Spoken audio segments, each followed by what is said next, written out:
Hai Sobat Belajar semuanya, Assalamualaikum warahmatullahi wabarakatuh. Ketemu lagi nih dengan Kak Ridwan. Nah, buat adik-adikku yang duduk di kelas 11 IPS, buat kesempatan kali ini kita mau bahas tentang peranan para tokoh nasional dan daerah ya dalam perjuangan mencapai kemerdekaan.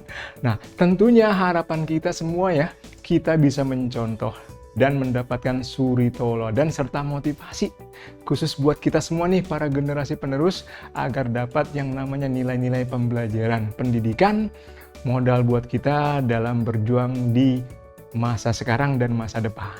Karena dari kiprah para tokoh-tokoh pahlawan nasional kita ini banyak sekali yang bisa kita ambil hikmahnya loh Sobat Belajar. Makanya pada kesempatan kali ini kakak pengen ngajak kamu semua untuk kita sama-sama bahas tentang peran-peran dari beliau-beliau tersebut dalam judul yang mudah-mudahan menginspirasi kita, yaitu Modernis dalam Pusaran Revolusi. Nah, kira-kira apa ya makna di balik penjudulan gini nih Sobat Belajar?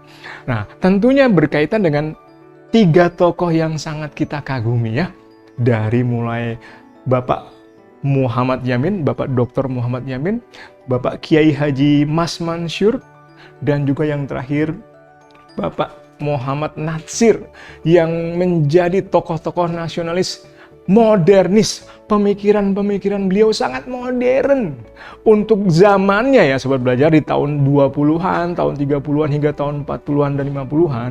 Beliau-beliau ini menjadi motor penggerak modernisasi dalam bidang pemikiran, politik, dan nasionalisme bangsa kita. Jadi banyak banget yang bisa kita raih dan kita peroleh dengan mempelajari nilai-nilai perjuangan beliau-beliau tersebut ya.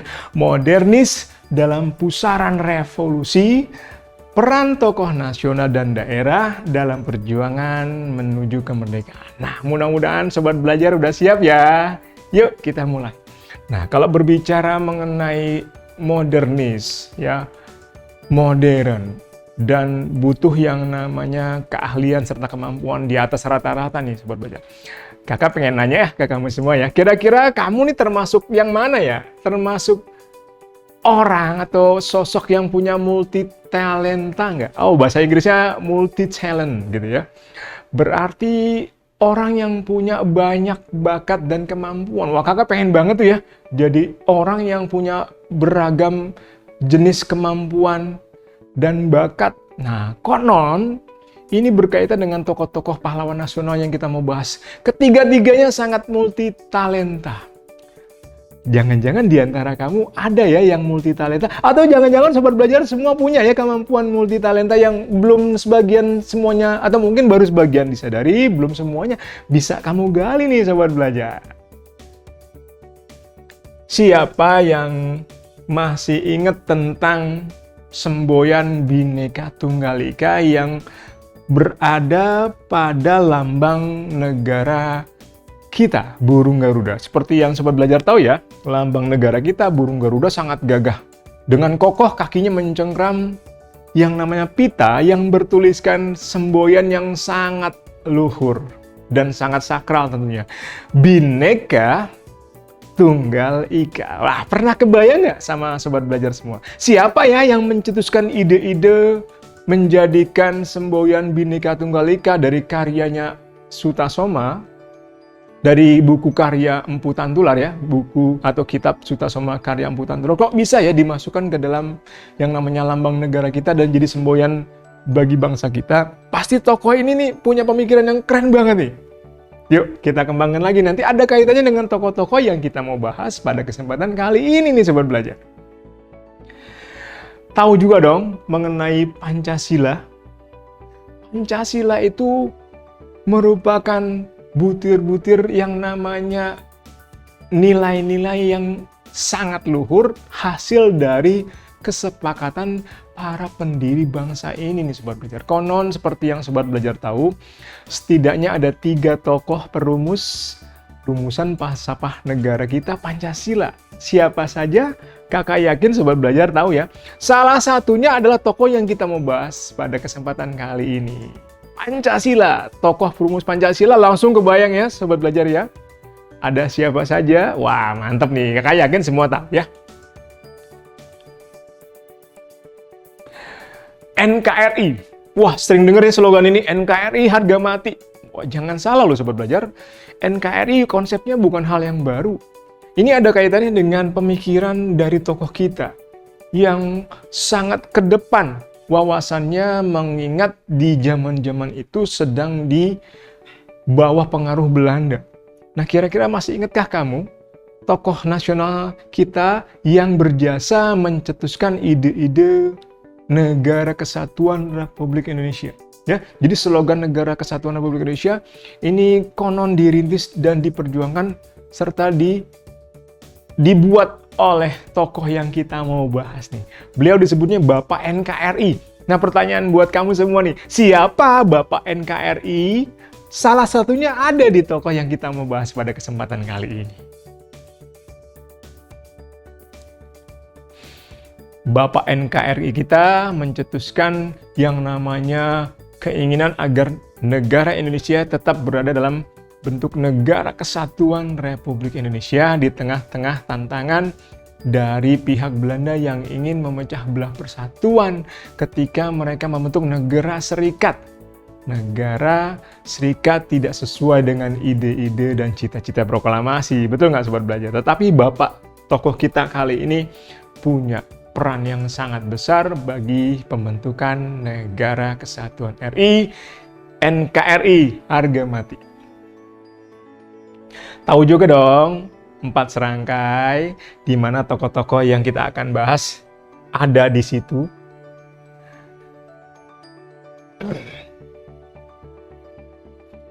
Dengan demikian Sobat Belajar bisa punya bayangan ya, kira-kira tokoh siapa aja yang kita mau bahas, kiprahnya bagaimana, dan juga metode dan cara-cara yang beliau-beliau gunakan dalam mencapai perjuangan kemerdekaan, serta hikmah yang bisa kita petik apa saja, tentunya udah bikin kamu nggak sabar lagi ya.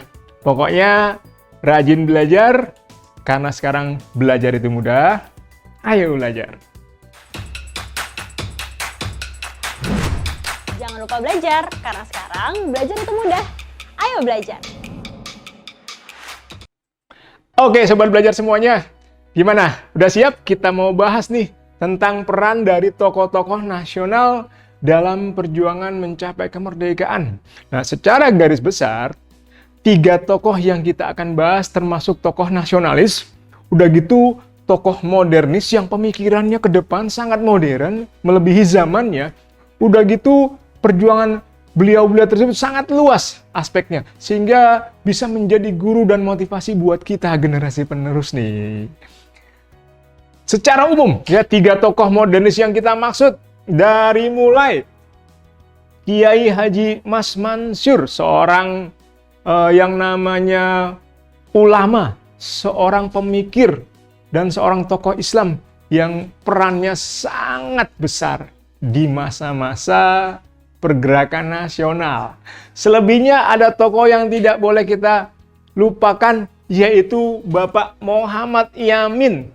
Nah, Bapak Muhammad Yamin seorang modernis yang melebihi era zamannya. Peran beliau sangat banyak. Kalau kakak bilang sangat banyak nih, beneran nih Sobat Belajar.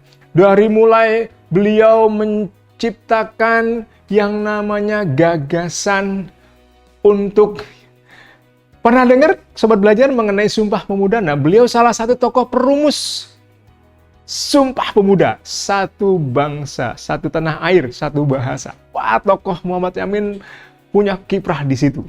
Selebihnya Muhammad Yamin juga seorang sastrawan, seorang sejarawan juga, seorang politikus, seorang modernis. Pokoknya lengkap. Kap. Multi talenta banget nih beliau nih Sobat Belajar. Siapa lagi? Ada Muhammad Natsir, tokoh pemikir Islam, politikus juga, dan sumbangsih beliau dalam perjuangan yang namanya kemerdekaan tidak dipertanyakan lagi pastinya. Nah, 3 tokoh modernis kita inilah yang sepak terjangnya kita akan pelajari dan kita akan kupas ya Sobat Belajar. Yuk kita kembangkan lagi Sobat Belajar. Dimulai dengan tokoh pertama kita ya, yaitu Kiai Haji Mas Mansur nih. Nah, tentunya kalau mendengar nama beliau sudah tidak asing lagi. Nama beliau sering dijadikan atau diabadikan sebagai nama jalan, nama tempat. Maklum, peran beliau sangat besar dalam sejarah nasional negara kita. Seorang pemikir lulusan dari luar negeri loh sobat belajar. Beliau pernah menggali ilmu agama di Arab Saudi ya, di Mekah, kemudian tidak puas di situ beliau melanjutkan ke Mesir untuk belajar di perguruan tinggi Al-Azhar. Nah, sesampainya di Al-Azhar membuat pemikiran beliau semakin terbuka. Kenapa? Karena konteksnya di tahun 1916 itu sedang terjadi Perang Dunia Pertama, sobat belajar. Seperti yang sobat belajar tahu ya, Perang Dunia Pertama menjadi sebuah fenomena global di tahun 1914 hingga 1918.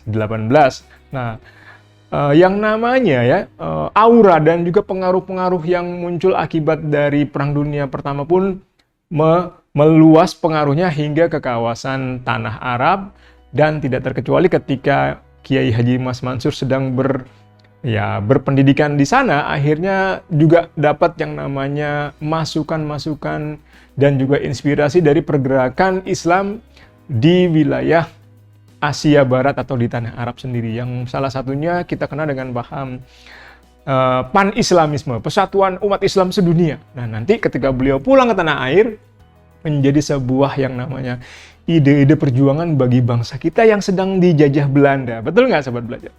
Beliau seorang ulama modernis yang karismatik, ya. Tadi kita bilang lulusan dari Arab Saudi dan Mesir, Al-Azhar, lahir di Surabaya, dan kelak beliau wafat juga di Surabaya. Tapi ironisnya beliau wafat ketika sedang berada di penjara nih, sobat belajar. Semoga arwah beliau diterima dengan tenang. Amin. Nah, Bapak Kiai Haji Mas Mansur ini udah jadi pahlawan nasional yang sangat menginspirasi. Dimulai ketika kita lihat yuk kiprahnya, selain sebagai pendakwah, pendiri madrasah atau sekolah-sekolah Islam, serta seorang aktivis modernis yang sangat aktif bergelut di dalam dunia keorganisasian di Indonesia. Siapa yang di antara kamu suka ikut berorganisasi? Ini bisa jadi suri tauladan buat kita ya, sobat belajar. Selebihnya, kalau kita kupas ya, kiprah Kiai Haji Mas Mansur dimulai ketika zaman-zaman pergerakan nasional ya. Oh iya, pergerakan nasional sobat belajar tahu ya, masa ketika bangkitnya nasionalisme di Indonesia di era 1908 sejak Budi Utomo berdiri hingga memasuki masa ketika Jepang masuk ke Indonesia tahun 1942. Jadi kurun waktunya cukup panjang loh sobat belajar, 40 tahunan. Nah, di masa pergerakan nasional, Kiai Haji Mas Mansur banyak kiprahnya dari mulai sejak beliau ikut dalam yang namanya keorganisasian. Sebelumnya beliau pernah ikut dalam Sarekat Islam, pernah akhirnya masuk di tahun 1921 masuk ke organisasi yang didirikan oleh Kiai Haji Ahmad Dahlan, yaitu pasti udah tahu ya, Muhammadiyah. Nah, suatu ketika pembicaraan Kiai Haji Ahmad Dahlan dengan Kiai Haji Mas Mansur ini semakin intens, dan akhirnya hubungan beliau-beliau terus semakin dekat sampai suatu ketika bisa dikatakan Kiai Haji Ahmad Dahlan adalah guru yang menjadi bapak politik dan bapak ajaran agama bagi Kiai Haji Mas Mansur. Nah, sampai suatu ketika Kiai Haji Mas Mansur diberi kepercayaan oleh Kiai Haji Ahmad Dahlan untuk mendirikan Muhammadiyah cabang Surabaya. Beliau banyak berkiprah dalam membentuk sekolah-sekolah, pengajian-pengajian, madrasah ya. Nahdlatul Wathon, mendirikan Hizbul Wathon. Kalau sobat belajar pernah dengar Hizbul Wathon? Hizbul Wathon itu adalah organisasi kepanduan. Ya mirip kalau sekarang Pramuka ya, organisasi kepanduan yang dimiliki oleh Muhammadiyah. Selebihnya juga aktif membangun fasilitas buat rakyat kecil, koperasi, bank perkreditan maupun perpustakaan-perpustakaan buat rakyat agar bisa mengenyam pendidikan secara gratis nih sobat belajar. Dalam hal persatuan umat Islam, Kiai Haji Mas Mansur pernah berkiprah sebagai salah satu pendiri organisasi umat Islam yang sangat terkenal di zaman pendudukan Jepang, namanya MIAI. Majelis Islam A'la Indonesia. Loh, kenapa MIAI di zaman Jepang terkenal, Kak? Karena MIAI di zaman Jepang itu sebagai salah satu-satunya bahkan ya, satu-satunya organisasi yang tidak dibubarkan oleh Jepang. Wah, menarik ya Sobat Belajar, mengapa MIAI, Majelis Islam A'la Indonesia, tidak dibubarkan Jepang ya? Nanti kita bahas ya. Yang kedua adalah dalam Persatuan Nasional, Kiai Haji Mas Mansur pernah berkiprah dalam keanggotaan, kepengurusan, dan kepemimpinan di lembaga bentukan Jepang, yaitu namanya Putra. Pernah dengar ya Putra ya Sobat Belajar? Pusat Tenaga Rakyat, organisasi yang dibentuk Jepang, di mana Kiai Haji Mas Mansur dipercaya Jepang sebagai salah satu pemimpinnya. Ada Soekarno, ada Muhammad Hatta, ada yang namanya Ki Hajar Dewantara, dan terakhir beliau sendiri, Kiai Haji Mas Mansur. Putra, beliau dan 3 tokoh lainnya disebut dengan sebutan julukan 4 serangkai. Jangan lupa ya Sobat Belajar, 4 serangkai. Soekarno Hatta, Ki Hajar Dewantara, dan Kiai Haji Mas Mansur sebagai pemimpin dari Putra.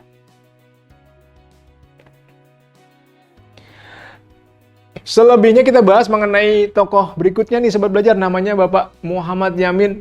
Bapak Dr. Muhammad Yamin, seorang pemikir, seorang politikus, seorang budayawan, seorang sastrawan, seorang sejarawan juga, Sobat Belajar. Kiprah beliau sangat luas dan sangat banyak.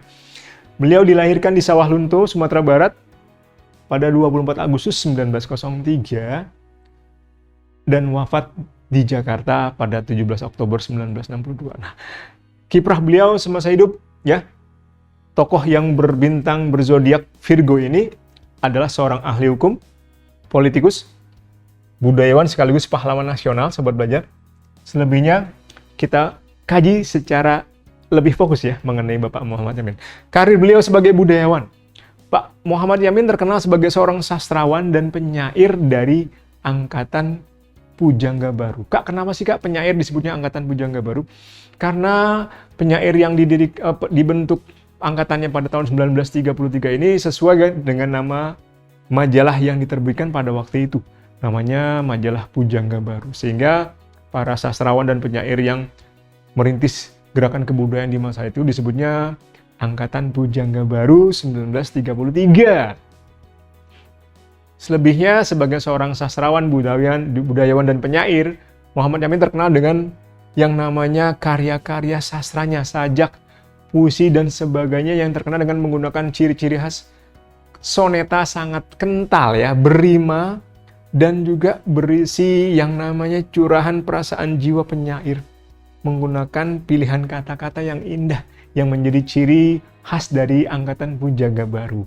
Siapa yang menyangka ya bahwa Bapak Muhammad Yamin adalah salah satu pencetus Angkatan Pujangga Baru. Wah, keren gak tuh Sobat Belajar? Nah, karir beliau sebagai seorang politikus dimulai sejak beliau menjadi ketua Yong Sumatera. Masih ingat ya, Yong Sumatera itu salah satu perkumpulan pemuda Sumatera. Yong diambil dari bahasa Belanda, Yong artinya pemuda. Nah, beliau juga pernah terlibat dalam pendirian Gerakan Rakyat Indonesia atau GRI, dan puncaknya beliau terlibat dalam pendirian organisasi terakhir di zaman Pergerakan Nasional, GAPI, Gabungan Politik Indonesia. Sepak terjang beliau dalam bidang politik. 1.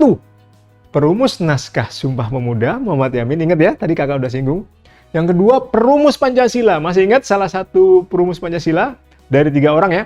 Insinyur Soekarno, Dr. Supomo, yang ketiga Muhammad Yamin. Oh, nggak boleh lupa Sobat Belajar. Selebihnya beliaulah penggagas semboyan Bhinneka Tunggal Ika pada burung Garuda.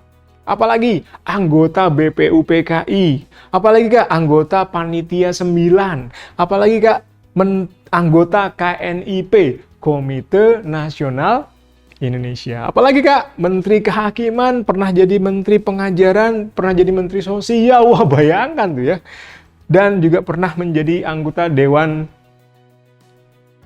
Perancang Nasional Lembaga Ekonomi dalam menghadapi kondisi perekonomian Indonesia di tahun 1960-an. Jadi beliau bisa jadi ahli ekonomi juga deh Sobat Belajar. Multi talenta sekali ya. Sebagai seorang sejarawan, Muhammad Yamin juga diakui sebagai sejarawan yang sangat hebat, banyak melahirkan karya-karya sejarah Dari mulai bukunya yang terkenal, lukisan sejarah, atlas sejarah, bahkan yang sangat terkenal, siapa sih yang nggak pernah melihat wajahnya Gajah Mada? Itu wajah Gajah Mada hasil rekaan lukisan Muhammad Yamin loh, Sobat Belajar. Tuh. Keren ya, Sobat Belajar. Dan tokoh terakhir kita pada kesempatan kali ini adalah Bapak Muhammad Natsir, seorang pemikir, pembaharu, politikus, dan juga tokoh agama yang sangat besar perannya bagi kiprah perjuangan bangsa Indonesia mencapai kemerdekaan. Lahir di Solok pada 17 Juni 1908 dan beliau wafat di Jakarta pada 6 Februari 1993.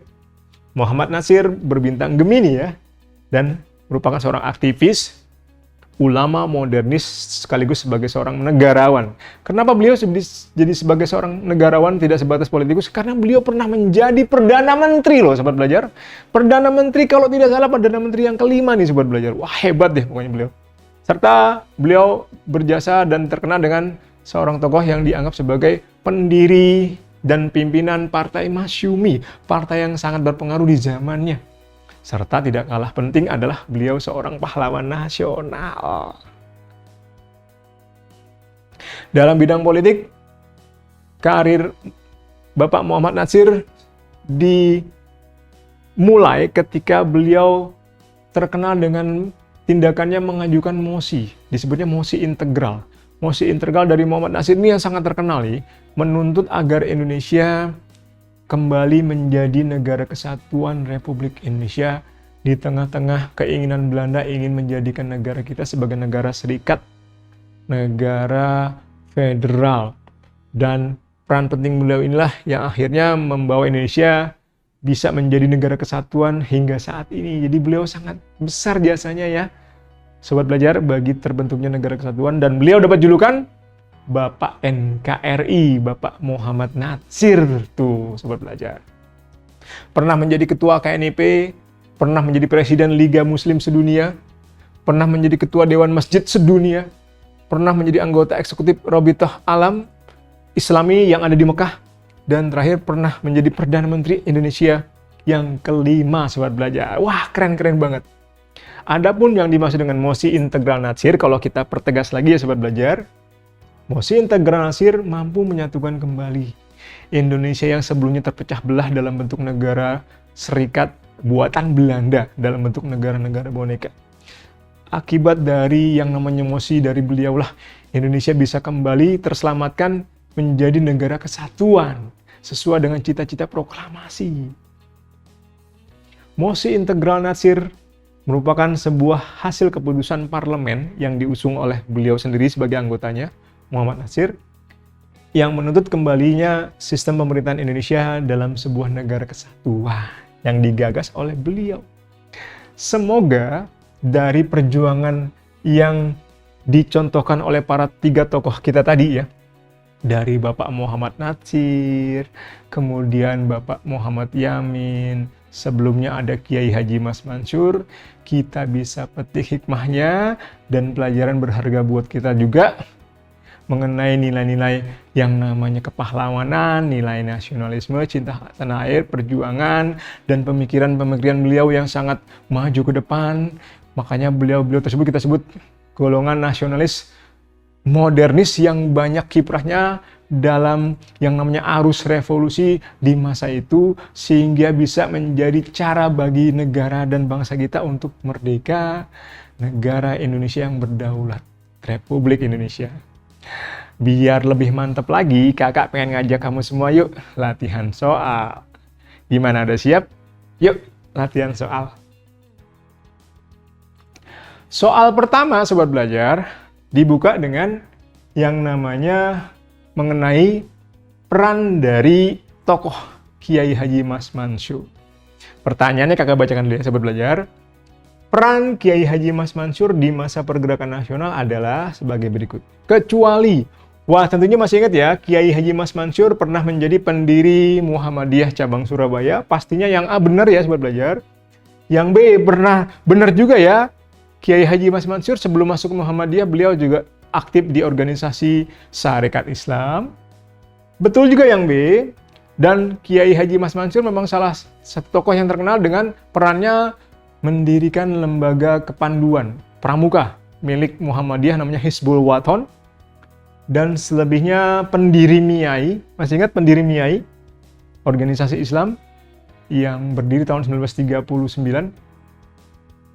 Pemimpin Putra. Wah, kalau Putra seperti yang Sobat Belajar tahu adalah organisasi yang dibentuk oleh pihak Jepang. Tolong dibedakan nih Sobat Belajar antara zaman Jepang dengan zaman pergerakan. Karena yang ditanya zaman pergerakan nasional berarti sampai ketika Jepang baru mau masuk ya Sobat Belajar. Pergerakan nasional 40 tahun. 1908 Budi Utomo hingga Jepang masuk, yaitu 1942, karena semua organisasi dibubarkan. Nah, sejak zaman Jepang masuk, nanti Jepang mengeluarkan kebijakan militer, itu disebutnya zaman pendudukan Jepang. Putra kelak dibentuk tahun 1943, setahun setelah Jepang berkuasa di Indonesia. Jadi ketika Kiai Haji Mas Mansur menjadi anggota Putra, pemimpin Putra, bukan kategori pergerakan nasional. Dengan demikian, jawaban kita kenapa D nomor 1? Bisa ya Sobat Belajar ya? Gampang ya, karena yang ditanya masa pergerakan nasional kiprahnya dari Kiai Haji Mas Mansur. Sementara kiprah beliau di zaman Jepang adalah anggota Putra. Tuh, dibedakannya Sobat Belajar. Gampang bukan? Soal berikutnya Sobat Belajar mengenai yang namanya mosi integral. Mosi integral Natsir yang mendapat dukungan Presiden Soekarno dan Kabinet. Berisikan apa? Masih ingatkah kamu semua mengenai mosi integral Natsir? Mengenai tuntutan dan keinginan Muhammad Natsir mewakili Parlemen Indonesia agar Indonesia bisa kembali ke dalam bentuk negara kesatuan Republik Indonesia sesuai dengan cita-cita proklamasi. Jadi jawabannya nomor 2 adalah pengembalian Indonesia ke dalam bentuk negara kesatuan. Gimana Sobat Belajar semuanya? Semoga terpuaskan ya yang namanya keinginan kamu semua untuk bisa lebih dalam mengetahui sepak terjang, kiprah, dan peran para tokoh nasionalis yang sangat modernis ini ya. Dari tokoh-tokoh tersebut diharapkan bisa kita ambil yang namanya pelajaran, hikmah, dan nilai-nilai luhur dari perjuangan beliau sebagai para pahlawan nasional. Semoga menambah motivasi kamu biar tambah giat belajar, berprestasi, karena sekarang belajar itu mudah. Ayo belajar! Jangan lupa belajar, karena sekarang belajar itu mudah. Ayo belajar!